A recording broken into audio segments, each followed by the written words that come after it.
ได้กินข้าวนะเพิ่นมื้อนี้อันนี้โอ้น้องสาวยิ้มงามเนาะจ้ะเนาะ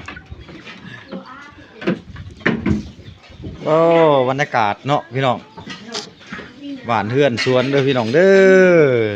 โอ้คักๆลูกหลานเฮาอืมคักแบบนี้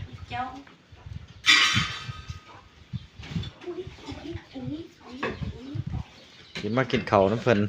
จักมีหยังบ่ล่ะอาหารก็ดิอืม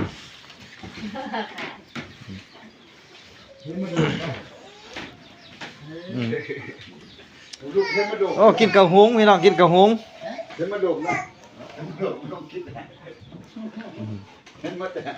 โอ้อันนี้พี่น้องบ้านน้องตวงเด้อพี่น้องเด้อ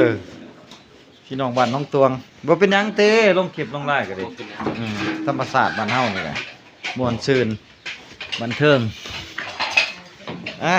ดีๆมีแห้งมื้อนี้ได้มากินข้าวโดยข้าวเจ้ามื้อนี้อันนี้ลูกหลานเนาะกำลังแต่งกินแต่งอยากเพิ่นบ่มีหยังสู่กินมื้อนี้เพิ่นต้มไก่ให้กินโอ้ยคักมื้อหน้ามื้อหน้าเพิ่นว่าสิขาแบะให้กินเอาได้บ่เป็นหยังสิมายามเดี๋ยวเพิ่นว่า